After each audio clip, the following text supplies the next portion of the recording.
J'ai l'impression que le terme de propagande a quelque peu disparu. D'ailleurs, le terme de propagande fait extrêmement peur. Ça, je m'aperçois que quand je m'adresse à différentes audiences, tout le monde est très à l'aise avec le terme de manipulation. Tout le monde attend avidement que l'on parle de consentement. Mais par contre, il y a un énorme malaise dès que l'on évoque la question de la propagande. Parce que l'idée que nous puissions tous être des propagandés apparaît insupportable à la plupart des individus.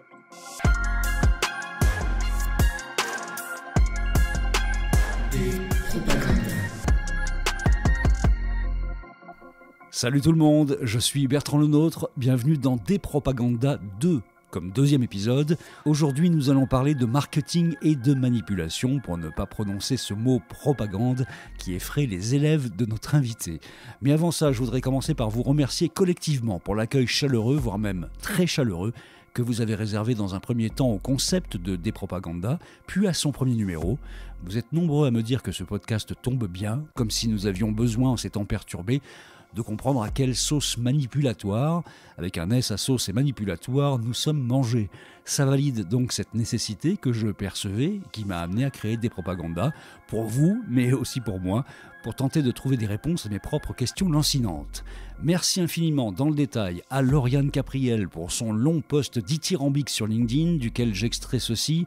De la naissance des idées à ses influences, j'imagine que chaque épisode de cette série fascinante éclairera une nouvelle facette de notre perception collective. C'est exactement ça, Lauriane. En tout cas, c'est l'ambition. Merci. Merci à Jérôme Bouteiller pour son commentaire sur le premier numéro. Je cite « Le podcast suggère plus de verticalité pour parler aux foules, mais ses nombreuses références philosophiques et politiques le maintiennent dans une horizontalité entre intellectuels. Pas certain que les foules écouteront. » Une remarque pour le moins justifiée, Jérôme, à laquelle j'ai répondu en ligne, et je réponds là que s'il s'agit en fait de survoler des sujets en 2 minutes chrono avec 500 mots, la grande majorité des médias fait ça bien mieux que moi, et que j'assume donc, le mot est à la mode au gouvernement, les multiples références. J'en profite d'ailleurs pour rappeler que citer des auteurs sert ici à remettre cette histoire de la propagande dans ses contextes, dans ses dates, dans son évolution, et qu'aucun d'entre nous, nous devant le micro et vous entre vos oreilles, n'est censé posséder toutes les références citées. Je n'aime pas l'étalage de confiture culturelle, mais parfois, pour raconter une histoire, il est bon d'entendre le nom des principaux acteurs, même si on n'a parfois aucune envie de se jeter sur leurs œuvres. S'il reste d'eux au bout du compte, un nom, un mot, une phrase, une idée, ce sera déjà ça de prix pour tout le monde. Merci enfin à mon ami Damien Douany pour son soutien et sa promo. Damien avec lequel j'ai réalisé Les Éclaireurs du numérique pendant près de 6 ans, un podcast qu'il poursuit d'ailleurs plus en trio, mais en duo avec Fabrice. Nous y avons souvent évoqué les manipulations numériques récentes, de Cambridge Analytica sur les élections américaines de 2017 aux opérations de déstabilisation russe anti-française en Afrique, de Facebook à TikTok en passant par Twitter, du Cloud Act au cloud dit souverain. C'est là qu'est née l'envie de raconter cette histoire de la propagande, j'ai prononcé le mot, de ces théoriciens originels à nos jours. Merci pour terminer cette série de merci, de vous abonner sur la plateforme de podcast de votre choix, de passer sous silence si vous n'aimez pas, et de partager joyeusement si vous appréciez ce nouveau numéro. Despropaganda, épisode 2, c'est parti.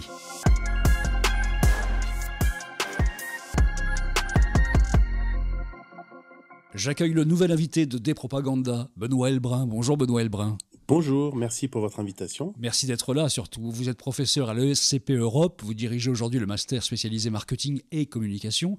Vous enseignez également le marketing à l'Institut français de la mode et vous avez écrit pas mal de bouquins. Alors évidemment, essentiellement sur le marketing pour les nuls, Des que sais-je, la marque, le logo, le packaging, l'obsession du bien-être en 2019, la consommation et ses sociologies en 2020 et puis plus récemment, Mystification marchande en 2023. Et puis le livre qui va plus nous intéresser aujourd'hui, c'est Psychologie de la manipulation de 2023 qui est un ouvrage collectif. On va pouvoir en discuter.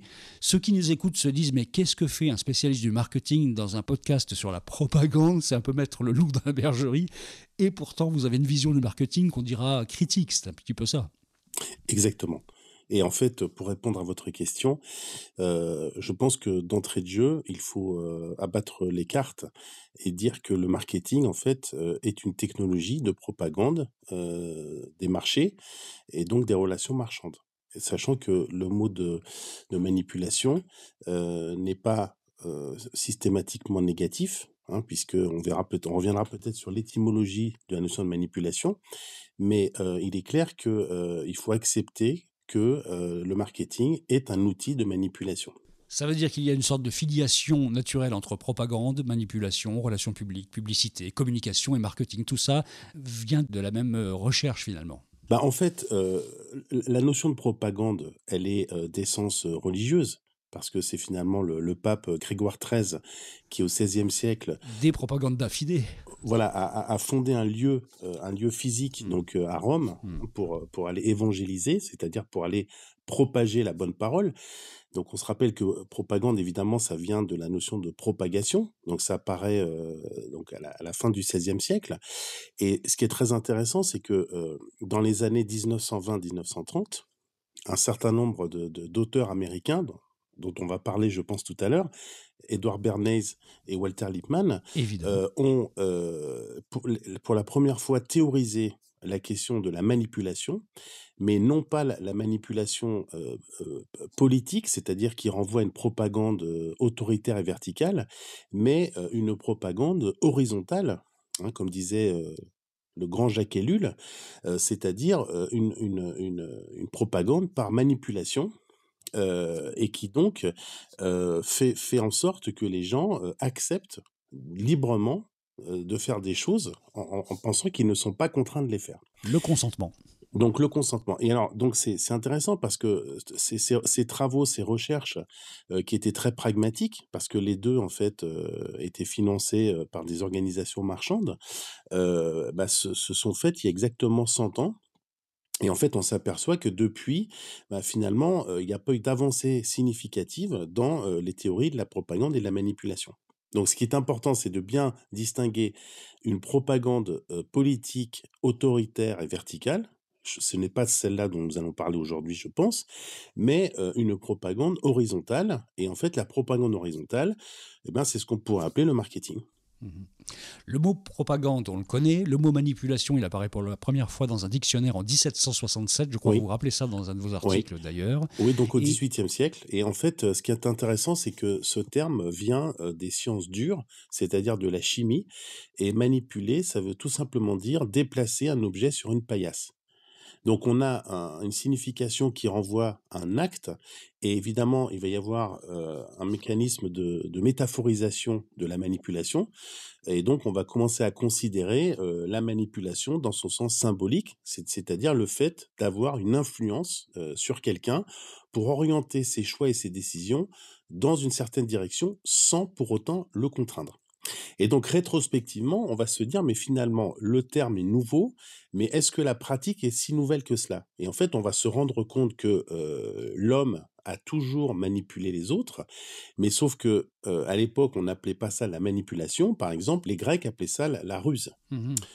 Et donc, la manipulation, c'est la conceptualisation de la notion grecque de ruse. Est-ce que le terme manipulation vous semble plus prégnant que le terme propagande? J'ai l'impression que oui, parce que le livre Psychologie de la manipulation que vous avez sorti, donc un ouvrage collectif en 2023, revient sur les mécanismes psychologiques en fait qui créent les possibilités d'une manipulation. Quelle est la différence que vous faites entre les deux déjà? Propagande, manipulation. C'est-à-dire que je pense que la manipulation est un terme qui est plus précis et qui renvoie surtout à la figure de la main. Et dans un contexte marchand, je pense que la figure de la main est absolument essentielle. Alors ça, c'est une idée qui a été très largement développée par un sociologue qui s'appelle Franck Cauchois, qui a fait une très belle histoire du marketing, alors malheureusement qui est épuisée, mais qui est vraiment extrêmement intéressante, dans lequel, en fait, il raconte que l'histoire du marketing, c'est en fait l'histoire d'un jeu de main. L'idée, c'est que c'est la fameuse main chaude. Et en fait, il faut, pour avoir le pouvoir sur le marché, il faut avoir la main sur le consommateur final.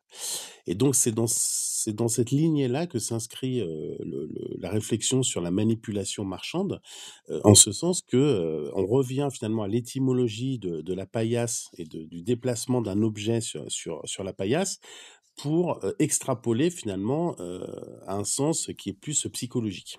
La main chaude, c'est une expérience qu'on peut faire avec des amis. On met la main derrière soi, quelqu'un va taper dans la main et on doit ensuite se retourner et deviner qui a tapé dans la main. C'est ça, en fait, l'histoire. Et En quoi cette histoire de la main chaude a un intérêt en fait dans la discussion de Cauchois? Parce qu'en fait, ça nous fait comprendre que le marché, c'est une question de relation de pouvoir et le pouvoir, en fait, il va se construire essentiellement dans une relation avec, non pas avec les intermédiaires, donc les distributeurs, mais dans la relation avec la personne qu'on appelle le shopper ou le client, c'est-à-dire celui qui est en magasin. Et donc derrière cette question effectivement du pouvoir, il y a la question de la liberté. Et donc je pense que toute l'idée, du marketing, c'est d'exercer un pouvoir symbolique, donc avec notamment un système de médiation symbolique que sont les packaging, les logos, les couleurs, la publicité et cetera, tout en laissant croire que, l'individu qui achète a une totale liberté. Et d'ailleurs, il y a un autre ouvrage qui est sorti chez le même éditeur plus récemment de Thibault Le Texier, qui est une autre lecture de l'histoire du marketing, qui est absolument, c'est un ouvrage passionnant. Et il y a un chapitre justement qui est consacré à cette idée du consommateur qu'on appelle roi. Et en fait, Le Texier rappelle que c'est le marketing qui a inventé la notion de consommateur, parce qu'avant on parlait de client. Le client était dans une relation personnalisée avec un fournisseur, donc il y avait la question de la loyauté, de la fidélité. Et le marketing a inventé cet individu qu'on appelle le consommateur, qui est a priori déterminé par la liberté, par l'autonomie. Le Texier qui parle de la main visible des marchés, qui fait évidemment référence à la main invisible d'Adam Smith. Est-ce qu'on peut considérer que la propagande, c'est une forme de main invisible, comme le théorisaient justement les tout premiers, c'est-à-dire Lippmann et Bernays, la main invisible d'un petit groupe de personnes qui essaient de manipuler, on va le dire comme ça, les opinions publiques sur des décisions qu'ils ont prises eux-mêmes en étant plus informés que la moyenne des personnes. C'est ce qu'ils pensaient à l'époque. Alors, d'abord, effectivement, il y a une référence explicite à Adam Smith, tout en sachant que je pense que l'expression main invisible n'apparaît que 2 fois chez Adam Smith. Donc en fait, c'est une expression qu'on a hypertrophiée, mais qui n'est pas si présente que ça chez Adam Smith. Donc ça rappelle encore une fois le fondement du marketing qui est le libéralisme, au sens où on va fabriquer des individus qui sont autonomes dans leur pensée, dans leur jugement, et des êtres qui sont capables de fixer, de contrôler leurs désirs. Parce que ça, c'est la théorie d'Adam Smith qui dit en gros que le marché permet l'extension de la démocratie. Il y a un lien entre les deux chez Adam Smith, parce qu'il permet finalement de construire son désir et d'assouvir son désir. Donc c'est pour ça que il y a une défense évidemment du libre-échange et du marché chez Adam Smith. Donc cette question de la main qui est très intéressante. Donc je pense qu'il y a 2 ancrages dans les théories de la manipulation. Donc le premier, c'est cette histoire de la main invisible, même si en fait il n'est pas si opérant que ça dans l'œuvre d'Adam Smith.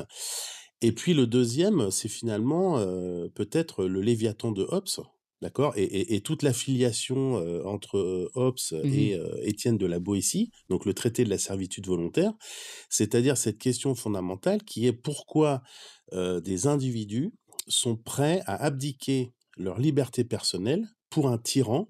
Donc ça, c'est une vraie question qui est à la fois philosophique et politique. Donc on retrouve chez la Boétie, qu'on retrouve chez Hobbes, et qu'on retrouve également chez Tocqueville quand il va voyager aux De la États-Unis. démocratie en Amérique, oui. Voilà, en montrant, et c'est le lien avec la question du confort et du bien-être, parce que Tocqueville va vite observer que ce qui caractérise la vie démocratique des Américains, c'est la recherche permanente du confort. D'ailleurs, il va créer l'appellation Dieu confort en montrant que le confort va anesthésier la liberté politique. Parce qu'à partir du moment où je dispose d'un certain niveau de confort dans ce qu'on apparaît aujourd'hui le bien-être, je suis prêt effectivement à abdiquer ma liberté pour un tyran qui va me proposer de prolonger cet état de confort. Donc c'est pour ça que le confort est un vrai sujet politique, parce que c'est un facteur d'anesthésie politique et collective. Quand on veut parler de propagande, justement, on emprunte un peu à toutes les sciences. On emprunte à la philo, on emprunte à la socio, aux sciences cognitives. On est obligé de le penser de façon multiple au niveau scientifique, finalement.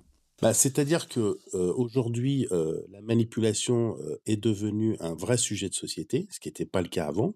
Avant, c'était un sujet de philosophie politique ou de théologie. Et donc effectivement, ça résonne par rapport à, des questions qui sont évidemment la question du consentement, qui devient, un sujet, politique, extrêmement sensible. Et donc, comment dire? Pour légitimer, un discours sur le consentement, eh bien, on va recourir, je dirais, à, un artifice de scientificité en allant piocher ci et là des éléments, des sciences, plutôt sociales, plutôt molles que des sciences dures. Mais encore une fois, là on assiste, je pense, à la légitimation, d'un champ, alors peut-être pas d'une discipline, mais d'un champ, des sciences sociales qui tournerait autour de, la manipulation, et du consentement. J'ai l'impression que le terme de propagande a, quelque peu disparu. D'ailleurs, le terme de propagande fait extrêmement peur. Ça, je m'aperçois que quand je m'adresse à différentes audiences, tout le monde est très à l'aise avec le terme de manipulation. Tout le monde attend avidement, que l'on parle de consentement. Mais par contre, il y a un énorme malaise dès que, l'on évoque la question de la propagande. Parce que l'idée que nous puissions tous être des propagandés apparaît insupportable à, la plupart des individus. Ne vous inquiétez pas, on reparlera de Jacques Ellul tout à l'heure, puisque le terme de propagandé, c'est Jacques Ellul. Un mot de psychologie de la manipulation. Donc en 2023, vous avez dirigé ce livre collectif-là, qui était fait à partir de grands dossiers de sciences humaines, du Oui, magazine Sciences tout à Humaines. fait. Alors il y a plein de gens là-dedans, dont un certain nombre vont se retrouver nécessairement en face de moi dans ce podcast prochainement. Il y en a même un qui fera une chronique dans ce podcast très prochainement sur l'histoire de la propagande. Je vous laisse deviner qui ça peut Bon, je pense être. qu'il s'agit de David Colomb. Bon, Il y a des chances voilà. que ce soit lui. Ce livre-là, en fait, pourquoi vous l'avez dirigé? Quelle était l'idée générale? L'idée générale, en fait, c'était de montrer qu'il y avait, je crois, de plusieurs formes de propagande possible ou de manipulation. Donc celle des autocrates, et là, c'est pas le sujet dont on parle, c'est-à-dire quelque chose de très autoritaire, et puis cette manipulation douce, en fait, qui fait le sel même de la démocratie. On en parlera avec Jacques Ellul, à propos de Jacques Ellul tout à l'heure. Est-ce que c'était ça l'idée de dire la manipulation, finalement, elle a mauvaise presse, mais c'est pas nécessairement toujours quelque chose de négatif? Alors effectivement, ça c'était un des objectifs, donc ça on le rappelle assez vite, dans l'ouvrage. Quand vous allez chez le kiné, il vous manipule et ça fait du bien, et en fait on va supposer que la manipulation psychologique, est empreinte de quelque chose de négatif et de pervers. Donc c'est plus compliqué que ça. Bah, l'idée c'est simplement de se rendre compte qu'il y a un certain nombre de faisceaux, autour de ces questions de manipulation, de consentement. Alors on n'a pas, évoqué trop la question du consentement parce que ça, c'est un sujet, je pense très spécifique d'ailleurs qui va faire l'objet d'un autre ouvrage collectif. Ah oui. Oui, parce que nous avons fait un très beau colloque, organisé par mon collègue Jean-Michel Sossois, sociologue, à l'ESCP. Et l'ouvrage donc là est prêt, il va sortir aux presses universitaires de Laval, dans quelques semaines. Là, ça sera beaucoup plus centré sur la question du consentement. Ah bah ouais, on va l'inviter dans le podcast. Hein. Voilà, c'est une très bonne Mm. idée, il en sera ravi. Mm. Et en fait, l'idée c'était de donner une assise en fait, on va dire un petit peu théorique, un petit peu réflexive à cette question de la manipulation. Parce que vous trouvez, beaucoup de choses, alors il y a tous les classiques, on va revenir sur, les bouquins de Tchakotine par exemple, sur le Mm. le viol le viol, Dont on a des parlé dans le foules. premier épisode de ce Voilà, podcast, en donc fait. ça qui est un ouvrage déterminant et justement, la manipulation, marketing prend le contre-pied de cette idée, mais en reprenant finalement, certains leviers, de la propagande politique.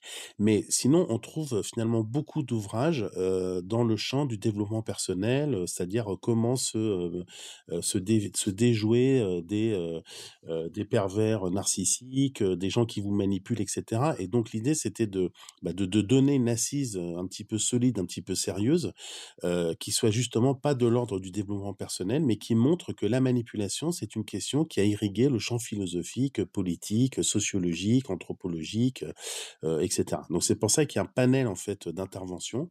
Alors l'ouvrage s'appelle «Psychologie de la manipulation». Ce n'est pas uniquement sur la psychologie de la manipulation, mais il a fallu trouver un titre.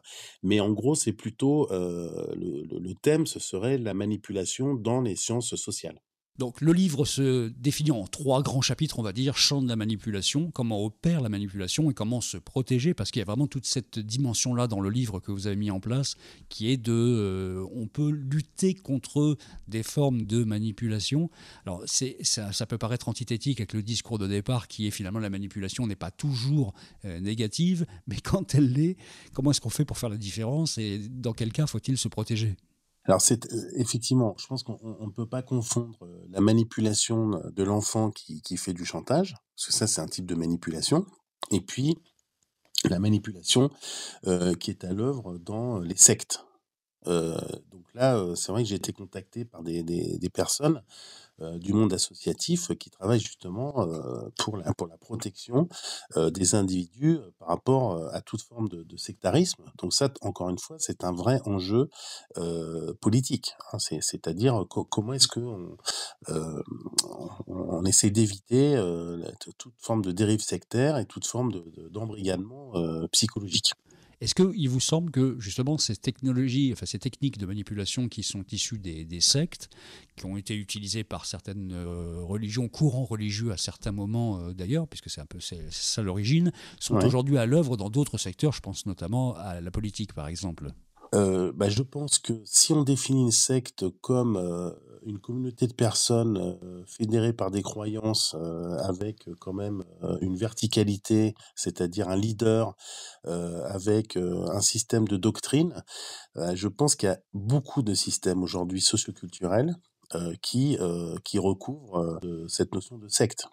Et moi, je vois par exemple qui travaille beaucoup sur les marques. Donc, on a beaucoup parlé à un moment des communautés de marques, mais certaines communautés de marques, finalement, embrigadent les individus à la façon d'une secte, si bien que certains consommateurs en viennent à se tatouer le logo de leur marque préférée ou un personnage de marque, et ont des comportements de recrutement de nouveaux membres, de fidélité exclusive à l'égard de la marque, qui s'apparentent effectivement à la question du sectarisme. Donc là, on est confronté en fait à une question qui est une question de sociologie des religions. Donc, je renvoie notamment aux travaux de Daniel Hervieux-Léger, qui avait déjà en 1991 écrit ce livre La religion en miettes, dans lequel elle expliquait que finalement on est passé d'un monde structuré par des religions à un monde qui est plutôt structuré par des sectes, c'est-à-dire par des groupes qui sont construits sur la base de croyances personnelles et qui ne sont pas des croyances a priori imposées. Et donc, c'est toute là la différence entre la propagande totalitaire et la propagande par contamination. C'est que dans une secte, on a a priori un système qui n'est pas verticalisé, et on fait croire aux gens que le système n'est pas verticalisé, qu'on n'est pas dans un système de propagande politique, alors qu'on l'est. C'est-à-dire c'est un système de propagande autoritaire déguisé derrière un système de propagande sociologique. Voilà. Et donc, cette idée que finalement, l'affaissement du religieux laisse part à d'autres formes de spiritualité, donc ce que les Anglais et les Américains ont théorisé avec la notion de New Age, on est dans une nouvelle forme de sectarisme parce qu'on a effectivement des croyances ancrées par rapport au New Age, notamment l'immanence, le fait que nous partageons tous le même être, le fait que comme nous partageons tous le même être, il ne faut pas juger les autres, qu'il n'y a plus d'indistinction entre les êtres. Donc ça explique en fait un certain nombre de remises en question de la société contemporaine. J'aimerais bien qu'on prenne 2 exemples de votre champ à vous du marketing, 2 exemples emblématiques de marque. Apple, d'un côté, Steve Jobs qui est passé pour un messie et une forme de manipulation mentale, puisque les gens sont des adeptes en fait de la marque Apple. Et puis de l'autre côté, rien à voir, Nestlé. Nestlé qui a vendu un concept de bien-être, de santé pendant des années, dont on s'aperçoit aujourd'hui que tout ça repose sur un mensonge absolument non seulement connu de Nestlé, mais absolument assumé. Comment est-ce que vous racontez ça à vos élèves d'une certaine façon, vous, dans vos cours ? Alors d'abord, c'est vrai qu'on parle plus souvent d'Apple que de Nestlé, mais dans le cas d'Apple, ce qui me semble extrêmement intéressant, c'est que effectivement, la marque a su fédérer une communauté extrêmement forte. Et en fait, moi, je me rappelle par exemple avoir été à New York le jour où Steve Jobs est décédé. Et donc, j'avais été à l'Apple Store de la 5e avenue. Et donc, il y avait en fait un mausolée qui avait été érigé, et en fait des milliers de membres de la communauté venaient déposer une pomme avec une bougie et se recueillir. Donc on était vraiment dans une religiosité. Et ce qui est très intéressant dans le cas d'Apple, d'ailleurs j'avais écrit un article à ce sujet dans Le Monde en 2004 qui s'appelait Du fascisme des marques, en fait pour expliquer que ce qui est très paradoxal dans les grandes marques, c'est qu'elles naissent dans un espace démocratique, qui est celui du marché, de la liberté de choix, etc., à la Adam Smith, mais que pour que la marque se construise et qu'elle ait une autorité sur ses consommateurs, il faut renforcer des dimensions totalitaires. Et donc, finalement, la marque, quand elle est extrêmement puissante, devient un système de propagande politique et pas uniquement de propagande sociologique. Et ce qui veut donc dire que on n'accepte pas l'idée même de concurrence. Donc ça, c'est par exemple ce qui caractérise une marque comme Coca-Cola qui a du mal à comprendre qu'il y ait des concurrents de la marque. Et donc, on va essayer d'annuler tout effet de concurrence, en fait, tout effet d'altérité. Et en fait, la négation de l'altérité, c'est une caractéristique de ce que Umberto Eco appelait lourd-fascisme. Donc là, je trouve que c'est un exemple extrêmement intéressant de bascule d'une propagande sociologique vers une propagande de nature politique. Revenons à Nestlé 2 secondes. Est-ce que c'est du mensonge, est-ce que c'est du bullshit, ou est-ce que c'est de la propagande vraiment de papa qui est quasiment digne d'un régime autoritaire? Bon, je suis pas un spécialiste de l'histoire de Nestlé, mais ce qui est clair, c'est que quand on regarde par exemple le logo Nestlé, on s'aperçoit que déjà tout est dans le logo, c'est-à-dire que vous avez les ferments de ce que le psychanalyste Michel Schneider appelait Big Mother, c'est-à-dire un système qui est à la fois totalitaire et maternant, c'est-à-dire le petit nid. Nestlé, c'est la traduction du nom, traduction figurative du nom. Donc, cette idée que l'entreprise est je dirais pas un monstre, mais c'est tentaculaire et finalement, ça va couvrir énormément de catégories de produits, du baby food jusqu'au pet food, en passant par les biscuits, les glaces, etc. Et donc, cette idée que finalement, on est dans le Léviathan de Hobbes, c'est-à-dire on va vous protéger.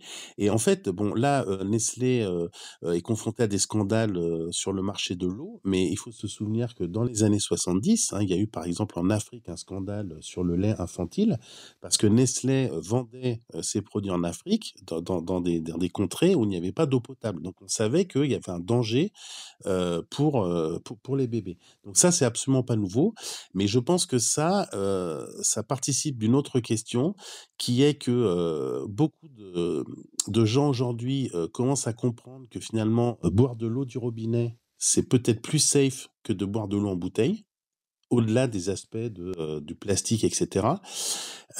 Et que finalement, on est confronté à une forme de cynisme marchand qui fait que malgré les évidences, finalement, ces multinationales continuent à prospérer. Bon, il y a eu par exemple, il y a 2 ans, quand même, un enquêteur a montré que certains pétroliers, dont Total, avaient parfaitement connaissance dès les années 1972 du problème du réchauffement climatique. Ça n'a absolument pas affecté les ventes de Total, parce qu'évidemment tout ça c'est lié à des effets de structure et que qu'il y a une position dominante sur un marché, qu'on peut pas changer les choses du jour au lendemain. Mais moi j'ai remarqué que quand des marques ou des entreprises sont confrontées à des situations de crise, finalement, ça peut avoir comme conséquence, paradoxalement, de renforcer la loyauté des consommateurs. Alors là, je fais référence au travail bien connu de l'économiste Albert Hirschman, dans son livre Exit Voice and Loyalty, donc défection et prise de parole, donc qui est sorti, je crois, en français en 1983, dans lequel il montre que quand on a un conflit par rapport à une institution ou une organisation, il y a 3 façons de le régler. Soit exit, c'est-à-dire la sortie de la relation, donc le boycott, soit voice, donc la protestation, je vais manifester. On ne voit pas les gens descendre dans la rue contre telle ou telle entreprise, ça n'est pratiquement jamais arrivé, soit la loyalty, c'est-à-dire la loyauté ou la fidélité. Et en fait, le paradoxe, c'est que par rapport à ces conflits, finalement, les clients réagissent très souvent en renforçant la loyauté. Regardez par exemple Nike, qui a été très souvent accusé de ne pas respecter le droit du travail.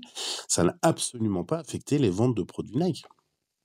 Donc, il y a ce que les gens ont envie d'entendre, et puis il y a aussi quelque chose qu'on sait en marketing, c'est que avoir un système d'attitude, c'est une chose, faire ce que je pense et ce que je ressens. Avoir un système de comportement, c'est une autre chose. Et moi qui travaille beaucoup sur la question de la consommation durable et équitable, je vois bien qu'il y a d'un côté des discours sur le changement, on a envie de changer, il faut sauver la planète, etc. Mais dans les comportements, il n'y a pas de changement significatif. Alors on voit bien cette distorsion avec par exemple des filles de 18-20 ans qui ont un discours écolo d'un côté et vont sur Shein pour acheter de l'autre. Là on est vraiment dans le summum absolu de ce que vous décrivez là. C'est-à-dire que c'est un phénomène qui a été assez bien décrit par l'anthropologue Fanny Paris dans son livre Les enfants gâtés, qui est sorti chez Payot, qui vient de sortir en poche, dans lequel elle explique que contrairement à ce qu'on nous raconte dans les médias, là, ce qu'on appelle la nouvelle génération, même si je ne crois pas beaucoup aux effets générationnels, se dit très sensible aux questions environnementales, mais que finalement, on va développer des nouvelles pratiques, enfin, on va faire ressurgir des pratiques ancestrales comme l'achat d'occasion, la seconde main, enfin, la circularité, qui ne sont que des moyens de garder bonne conscience en continuant à surconsommer. Donc en fait, on voit bien que, par exemple, le secteur du luxe, qui a compris l'importance de la seconde main, parce que c'est l'effet d'un ruissellement qui fait qu'on va d'abord vendre des produits à des milliardaires qui vont très vite s'enlacer, et pour qu'ils puissent racheter des nouveaux produits, il faut leur proposer des débouchés. Donc les acteurs du luxe ont intérêt à développer la seconde main, et ça n'a strictement rien à voir avec des questions environnementales, c'est des questions de business. Donc ça, c'est une question fondamentale. Là, j'expose des faits. Mais est-ce que c'est pas ça que les gens entendent ou ont envie d'entendre? Et ils vont se persuader que finalement, on est rentré dans un cercle vertueux, mais il n'y a aucune raison que soudainement apparaisse la vertu sur le marché, puisque comme l'a montré Jean-Claude Michéa dans L'Empire du moindre mal, l'histoire du libéralisme, c'est justement de créer les conditions d'un marché dont on va extraire la vertu, pour que ça soit le plus efficient possible. Mais par contre, ce qui est clair, c'est que tout cela renvoie à un système théologico-politique qui structure tout le système manipulatoire et qui est clairement lié à ce qu'on appellera en marketing un insight, qui est la culpabilité. Et donc, beaucoup de nos actions en tant que consommateurs sont structurées par la volonté d'échapper à la culpabilité. Nous sommes parfois victimes de la propagande, nous sommes souvent complices de la propagande et nous sommes aussi souvent demandeurs de la propagande. C'est la complicité du propagandé. On vient de faire un passage gentil là chez Jacques Ellul. Chez Jacques Ellul, oui. Oui, mais simplement, ce qui me frappe, c'est que là, on voit arriver un certain nombre d'ouvrages, dont notamment le très bon ouvrage de Pascal Bruckner sur la société victimaire, parce qu'il faut faire attention, je pense, à rester à un stade d'analyse et d'information qui soit pas un stade de jugement. C'est-à-dire que moi, j'ai pas à dire ce que doivent penser les gens, je vais simplement essayer de mettre des faits sur la table et peut-être esquisser des théories, c'est tout ce qu'on peut faire quand on est un social scientist comme moi. Mais il faut faire attention au fait que effectivement, on voit l'avènement de la compassion, de la victimisation, et comme l'a montré notamment Bruckner, c'est la transformation de la figure du héros en figure de la victime. Et aujourd'hui, en fait, ce qu'on va glorifier, ce qu'on va sanctifier, c'est la victime. Donc je pense que même si la propagande fait des ravages, donc il faut développer des outils de vigilance. Ça, c'est extrêmement important. Mais d'un autre côté, moi, je suis profondément libéral au sens d'Adam Smith, c'est-à-dire que je crois au processus d'individuation et d'autonomie. Et c'est pour ça, d'ailleurs, que j'ai choisi d'être professeur et que je continue d'être professeur, parce que le rôle pour moi de l'école, et notamment d'une grande école, c'est de fabriquer des individus, c'est-à-dire des personnes qui ont une autonomie de jugement et qui ont un esprit critique. Alors, ce qui est compliqué aujourd'hui, c'est de continuer à instiller de l'esprit critique dans des grandes écoles dites de business qui sont a priori régies par une finalité purement économique. Mais c'est mon combat de tous les jours. Et effectivement, tous mes collègues étaient très étonnés de voir que je m'intéressais à la question de la manipulation, comme s'il faisait semblant d'apprendre ce qu'était le marketing. Et donc, je pense que pour faire réfléchir les citoyens, il faut être au cœur de la machine, en l'occurrence le marketing, les marques, la publicité, pour expliquer comment ça fonctionne, pour décortiquer les mécanismes d'influence. C'est la seule façon qui permette d'aider les gens à se forger une opinion de façon la plus libre et autonome possible. Ça veut dire que l'éducation est au cœur du problème, une fois de plus, et qu'on doit apprendre à être des citoyens et c'est une forme de révolution permanente de la pensée, si on exclut le côté gauchiste de révolution permanente. C'est tout à fait une révolution permanente, et il se trouve que, parce que vous citiez Jacques Ellul, il se trouve que j'ai assisté la semaine dernière, il y a eu un très beau colloque à Bordeaux sur l'ensemble de l'œuvre de Jacques Ellul, et en fait on s'aperçoit à quel point Jacques Ellul est un penseur total qui a couvert absolument tous les champs et qui effectivement, au-delà de la propagande, a traité de la technologie, enfin de l'écologie, etc. Et en fait, aujourd'hui, je pense qu'on a absolument besoin de se raccrocher à ces balises qui sont extrêmement importantes.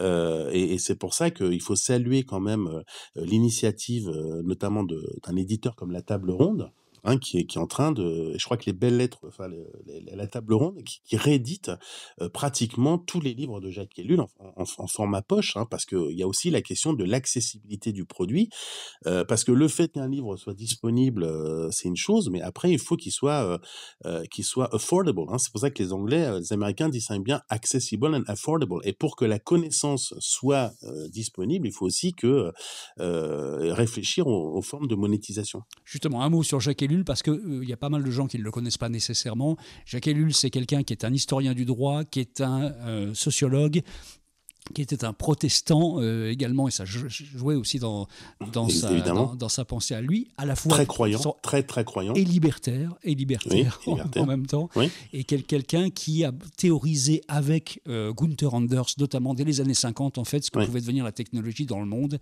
et c'est vraiment les deux qui, à mon avis, ont été les plus prégnants dans cette pensée de qu'est-ce que devient la société technologique et qu'est-ce que devient l'homme dans la société technologique. Et puis on lui doit pas mal de choses, et notamment ce livre Propagande avec un S, en 1962 dans sa première édition. Vous avez fait vous avez fait un article là-dessus, vous avez fait une vidéo là-dessus d'ailleurs. Nous ne pouvons pas nous passer de la propagande, qui est une vidéo comme beaucoup d'autres que vous avez faites sur Serfi Canal. Et il y a vraiment des choses passionnantes là-dessus sur les basiques du marketing et puis sur justement l'extension vers des notions même de manipulation. Pourquoi est-ce qu'on ne peut pas se passer de la propagande selon vous et selon Jacques Ellul en fait ? Parce qu'en fait, Jacques Ellul a cassé en fait une croyance profondément ancrée dans son livre que vous citiez de 1962. C'est le fait que il ne faut pas opposer la propagande et l'information, et que la démocratie a besoin de la propagande pour nourrir un certain nombre d'opinions. Donc en fait, ce qu'il a intelligemment compris, c'est que il est totalement vain d'opposer démocratie, système totalitaire sur la base d'une dialectique, le bien, le mal, l'information, la communication. En fait, on a besoin, notamment à travers la lecture du journal, de véhiculer un certain nombre d'informations qui vont construire un système de croyance qui est propre à la démocratie. Et il y a un énorme paradoxe chez Jacques Ellul, enfin dans ce que dit Jacques Ellul, c'est que plus on se cultive et plus on se renseigne, et plus on est soumis à la propagande. Alors, ça ne veut pas dire qu'il faut arrêter de lire, mais ça veut dire qu'il faut sans cesse remettre l'ouvrage sur le métier, sans cesse réfléchir, ne rien prendre pour acquis. Donc, on en revient finalement à... alors, Jacques Ellul ne se définit pas comme philosophe, mais on en revient à la philosophie. Alors, pour les auditeurs qui ne connaissent pas Jacques Ellul, moi, je conseille de prendre n'importe quel ouvrage de Jacques Ellul. En poche, maintenant, c'est facile. Et c'est un régal de l'esprit.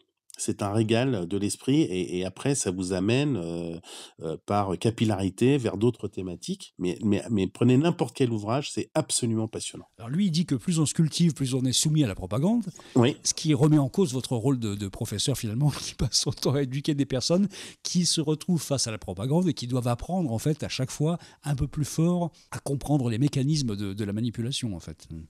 Oui, alors c'est pour ça que moi j'essaie de sensibiliser les étudiants à des pensées comme celle de Jacques Ellul, mais c'est pour ça aussi que je m'intéresse de plus en plus à la question de la pensée complexe. Donc Edgar Morin, qui est jamais très loin, je parle de l'Edgar Morin de la méthode, hein, pas de ses travaux plus récents, qui est finalement le fait que la pensée ne peut se satisfaire d'oppositions binaires, de dialectique factice, et que il faut penser en s'imprégnant de la métaphore du système vivant, des fluides, des cellules, et pas des systèmes morts comme le cristal.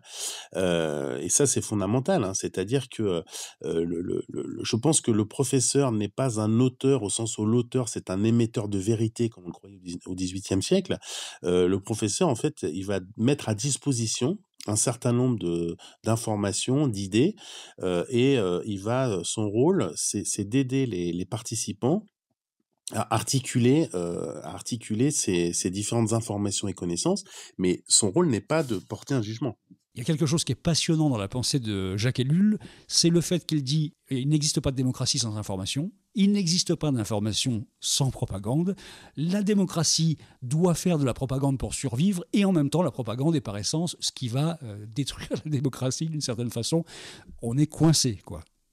Bah, on est coincé, je pense que il dit d'une certaine façon ce que disait de l'autre côté de l'Atlantique Gregory Bateson à la même époque, c'est-à-dire le système de double contrainte, le double bind, et le fait que nous devons en permanence articuler des injonctions qui sont contradictoires et paradoxales. Donc c'est pour ça que la question du paradoxe est absolument fondamentale. Oui, la propagande est une question paradoxale. Et la manipulation aussi, par extension. Benoît Elbrun, vous nous avez dit au début, j'aimerais bien qu'on parle de Lippmann et de Bernays. Alors là, on est vraiment un siècle en arrière. Les bouquins type Lippmann, c'est 1922 pour Opinion publique et Bernays 1928 pour Propaganda. Donc vraiment, c'est la théorisation même de la notion de propagande. Qu'est-ce qui vous intéresse dans ces deux bouquins qui sont vraiment les basiques des basiques? Et il y a également, avant, Gustave Le Bon, La psychologie des foules, qui est un peu le premier bouquin de ce style-là. Bah, ce qui m'intéresse justement, c'est que comme vous l'avez dit, c'est le basique du basique, donc il faut revenir à la racine. Et si on veut réfléchir aux manipulations dans un monde marchand, on est obligé de revenir à ces deux auteurs. Alors je vais expliquer pourquoi. D'abord, effectivement, vous citez les sociologues comme Tarde ou Le Bon, donc au 19e siècle, qui sont terrorisés par l'idée de foule parce qu'ils pensent que la foule est incontrôlable. Donc on se méfie de la foule.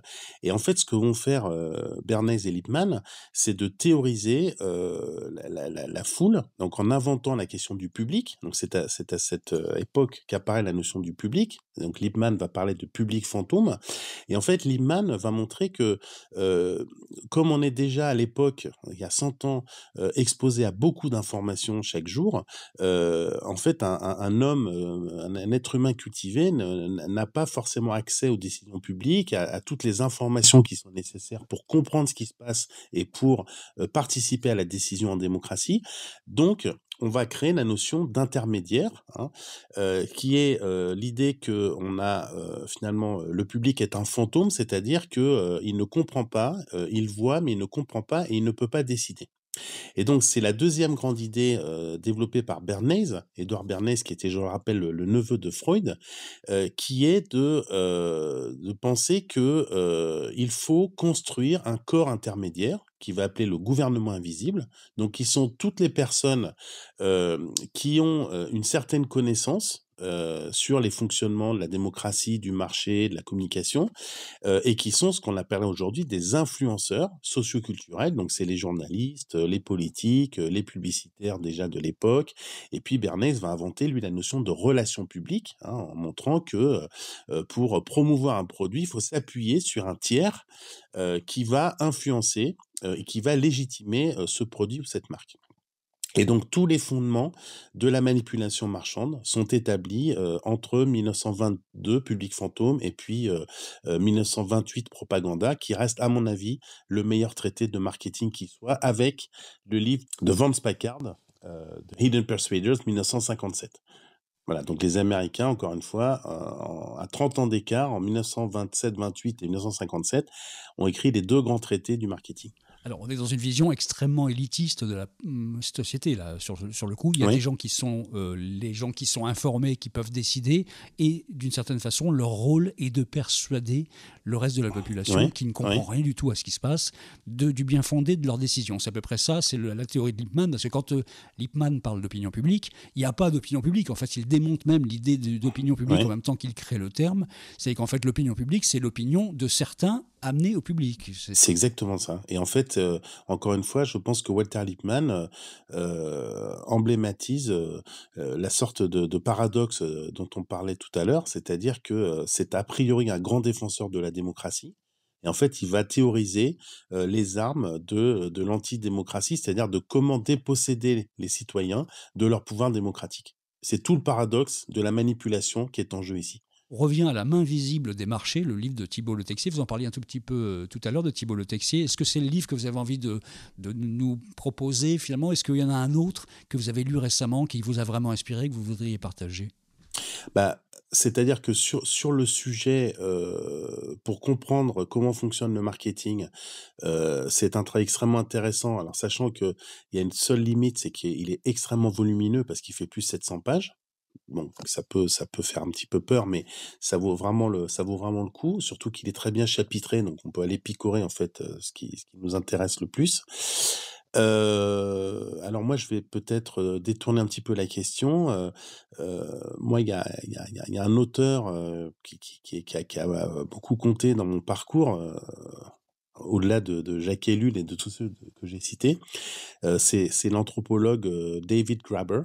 David Graeber, donc dans un livre qui s'appelle Possibilité, qui est sorti en poche chez Payot, nous dit des choses extrêmement intéressantes, parce que je pense que plutôt que d'être dans un jugement moral ou normatif sur la manipulation, moi ce qui m'intéresse, c'est de réfléchir au pouvoir et à la puissance que ça peut libérer chez l'individu, ou ce que j'appelais l'autonomie. Et je pense que pour celui qui n'a pas le courage de se mettre à relire Étienne de la Boétie, qui est pourtant incontournable, je pense que l'ouvrage de David Graeber est extrêmement intéressant. Graeber, pour ceux qui vont le chercher. Graeber, ça s'appelle Possibilité, sous-titré Essai sur la hiérarchie, la rébellion et le désir. Quel beau programme. Bon, toute dernière question. Est-ce que vous avez le sentiment parfois d'être un mouton noir dans le monde universitaire ou des grandes écoles? Mais j'en ai pas l'impression, j'en ai la certitude. Mais j'essaie que ça ne soit pas une souffrance et que ça soit un combustible, un fuel qui me fasse aller combattre tous les jours contre la bien-pensance, contre la mollesse, contre un monde gélatineux. Et donc, j'essaie de développer une forme de résistance. Alors, j'ai pas forcément trouvé les bons leviers, même si j'ai essayé plusieurs types d'écriture, vous le rappeliez au début du podcast. Mais oui, je me lève le matin persuadé que même si je peux sauver 3 élèves dans l'année, c'est ça qu'il faut que je fasse. Benoît Heilbrun, je vous offre symboliquement un rond de serviette pour des propagandas. Vous revenez absolument quand vous voulez. Merci. C'est votre table. Merci à vous. Merci beaucoup d'être venu dans ce podcast. Merci à vous. Merci. Voilà, c'était le 2e épisode de Dépropaganda. J'espère qu'il vous a plu. Si c'est le cas, n'hésitez pas à partager et profitez-en également pour vous abonner sur la plateforme de podcast de votre choix. J'ai hâte de lire vos commentaires ou vos messages directs. Vous trouverez toutes les informations sur depropaganda.com. À très vite pour un nouveau numéro.